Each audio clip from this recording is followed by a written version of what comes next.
Shalom and welcome to another edition of our Daily Bread on Messianic Torah. This week's parashat is the third parashat of the book of Vayikra, also called Leviticus, and it's called Shemini, which means eighth.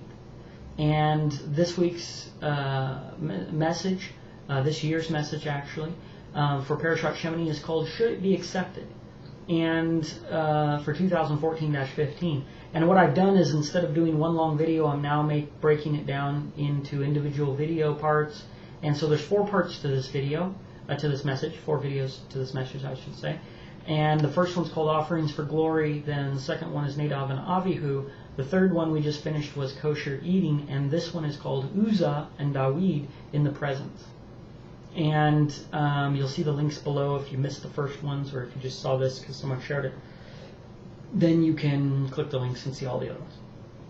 Anyway, jumping right in, we've already talked about, in the first videos, we talked about how the commandments and making things according to the instruction and the pattern bring the presence of God.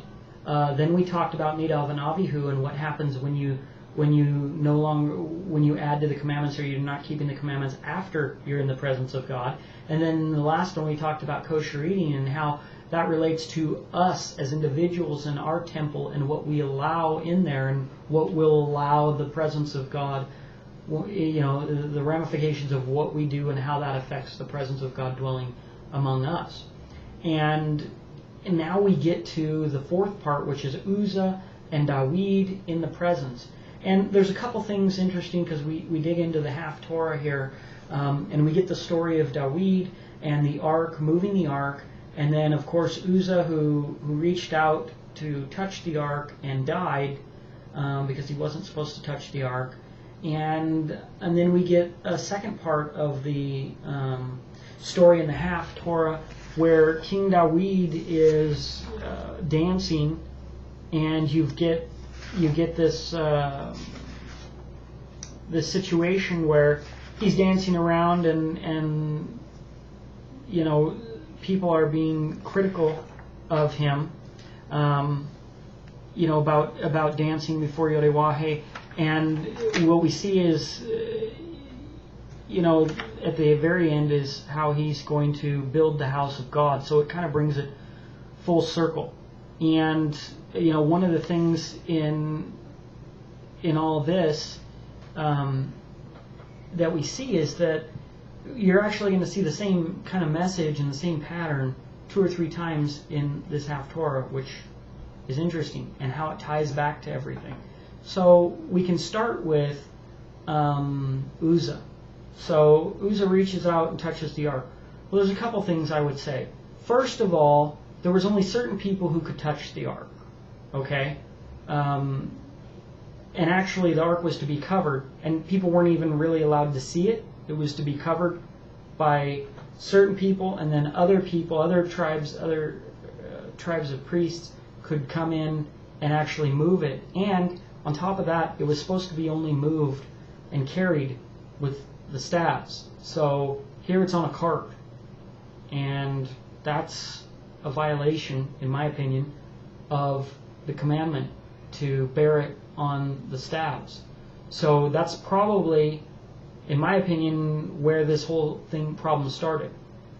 Because if it's on the cart and the ox is shaking it, right, and then you're going to go stabilize it, well, that would have never happened if it was being carried on staffs.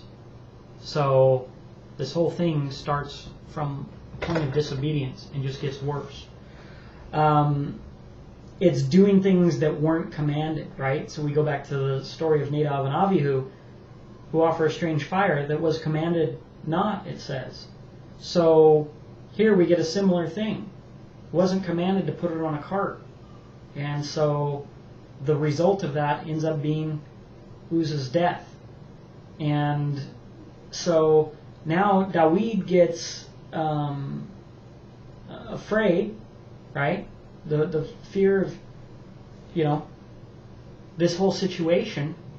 And so he allows the ark to go somewhere else. And what I get from this story is that it wasn't about being around the ark, right? If you're around God and what you're doing is wrong, You should be afraid. That's what we learned from Nadav and Avihu. We learn it from Uzzah, right? And we even learn it from Michal, the daughter of Shaul, who came out and criticized King Dawid for dancing around, and then she ends up being barren as a result. Okay? She's criticizing the king. Nadav and Avihu are doing something different before God. Okay? Uzzah is touching the ark. There's a pattern here. All of these people are doing something they shouldn't be doing in front of somebody greater than them. So that's an underlying message. And the whole concept of should it be accepted, you should have a certain level of fear about all these things. You should have a fear when YHWH's presence is there and you're before him, that everything you do, you better be paying attention to. You should have a fear if you're talking to a king. You should have a fear if you're dealing with the holy ark or the holy things. All of these should have a fear, but they should have a correct fear. Now, Dawid, on the other hand, he has, in my opinion, an incorrect fear. It's a misplaced fear because he's fearing the ark that in my opinion, I can't speak for what was in his head, obviously, but it appears to me that he has this fear of the ark, of possession of the ark. Possession of the ark isn't the problem. Putting the ark on a cart is a problem.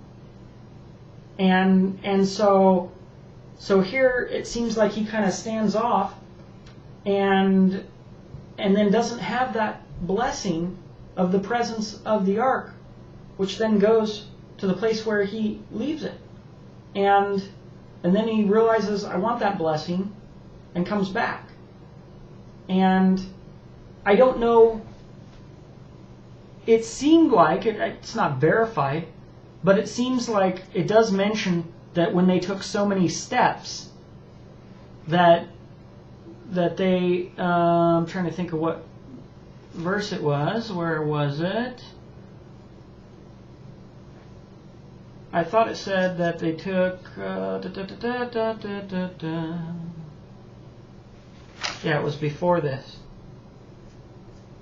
Yeah, when they'd gone 6 paces in 2 Shemuel 6:13, coincidence, had gone 6 paces, he sacrificed oxen and fatling.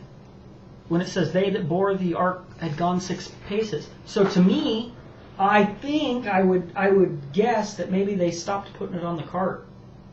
And maybe the reason why it's now acceptable and it's coming back to their house is maybe you figured out that it shouldn't be on a cart.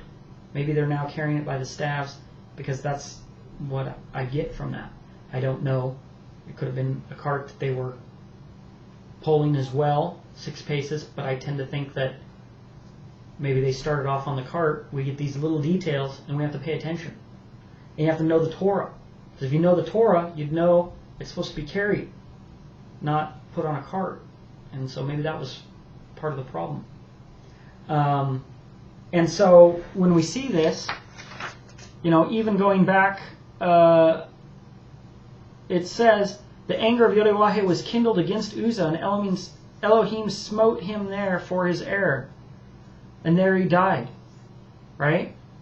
And it says in verse 9, and Dawid was afraid of YHWH that day, and said, how shall the ark of YHWH come to me? So a person could even theorize that he's saying, how will I get it to me? So again, could be an issue of how it's getting there. Is it going to be carried? Is it going to be put on a cart? I tend to think so. I think that's what the conversation's about. And most people just glance over that and just think that it means just nothing. Some guy touched the ark and that was the only problem. And it was just some random thing that happened. But I don't think so. And what I see is that he wasn't doing things correctly. And that ark is a blessing. The presence of YHWH is a blessing. People are doing all this work to try and get the presence of YHWH into the tabernacle. They made all the things, they did the offerings, they did all that, and then finally it happens. But then there's another problem. Now the presence of YHWH is among you. Now you really got to be careful about what you do. Okay? So now Nadab and Abihu come in and boom, get killed instantly for doing the wrong thing in front of God. And that's kind of the story that we see with the ark. Here we have the ark. It's not about you want the ark, right? But if you have the ark, you better be doing what God commanded you to do pertaining to the ark. Because if you do something He didn't command, He didn't tell you to put it on a cart. And if you do something, there'll be a consequence. And then you can say, oh, well, you know, it reminds me of when YHWH spoke to the people. And they said, no, they thought they were going to die. You know, they wanted, you know, they even had to put bounds so that the people didn't go up and gaze and look upon YHWH, right? And die. So the people had a desire for God. But then when they interacted with God, there's a consistent pattern. They think they're going to die. It's something that they go, oh, well now I'm scared. Well, you get scared because you're not right. Because you're not acceptable. You thought you were. And so you thought, hey, come Mashiach now. Right? How many people say that? How many people, oh, I want Messiah to come. Oh, I want God to reach, you know, to come back and, you know, like they're going to get a high five. They're going to probably be like Uzzah, Nadab, and Abihu. And after a bunch of people get burned up, when God actually does return, the great and terrible day of YHWH, right? Then people will be rethinking, oh, no. And it's like, well, yeah, it's great for Him to come when you're ready, just like a baby. It's great for them to be born when they're fully developed. To say, oh, I hope I'm born now, even though you're not fully developed, is foolish. And that's how I perceive most of the people who say things like that. I'm like, you got to be kidding me. I need more time to develop, to study, to refine myself. I want to be ready and developed when that time comes. When, as it says, those birth pains come like the tribulation. Okay? That's the model of, now it's the birth time. You want to be fully developed and as strong as you can be so you survive that process. Okay? So, Uzzah and Dawid, in the presence of YHWH, surrounded by the concept of the ark there, it's about having fear, but it's also about having the correct fear. It wasn't good enough that Dawid was afraid to the point that, well, I'm not going to go by him. It's like, no, you want to be able to be in the presence of God. That's the whole thing that all these different bullet points all lead to. You want the glory of YHWH to come into the tabernacle. It's just you don't want that if you're offering up strange fire. And just because you offered up strange fire and someone got killed doesn't mean you don't want the presence of God to be there. Just as Moshe or Aharon was told not to rend his clothes and do all that. Your sons died. But the bigger thing is, YHWH is dwelling among you. You want to be there. You want to be serving Him. You want to be holy at this time. Not torn garments and unholy. Okay? And that's one of the lessons that we learn. And the same thing with kosher eating and everything. What comes before you. It's not a matter of, oh, I'm going to be vegetarian. That way I don't have to make a choice. It's about you want to be able to make the right choices and have good judgment and learn what's acceptable and what's not acceptable. And that way you can stand and be, maybe not stand, but at least be in the presence of YHWH and be acceptable. That's the goal. And that right there is what Mashiach was. Mashiach was acceptable before YHWH, in the presence of YHWH. He's the goal. And He says, I would that you were one with me as I am one with the Father. Right? Sin creates that separation. He's able to dwell in the presence of God and not be destroyed, which is the model of the burning bush. Okay? It's burning, yet it's not destroyed. Okay? So that's one of our goals, is to, well, really the goal, is to be like Mashiach and to be able to be in the presence of God and His holy things and be acceptable. And to do that, we have to study the Torah, we have to study the Scriptures, we have to try and live it out, be tested on it in a variety of different ways, and hopefully not be found lacking. So I hope this was a blessing to you.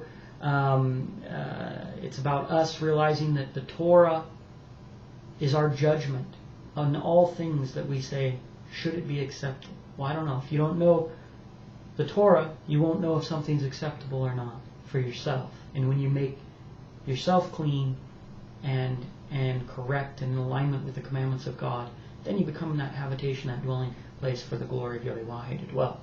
So, hope you enjoyed this. The links to all the other videos are there if you didn't catch the first ones.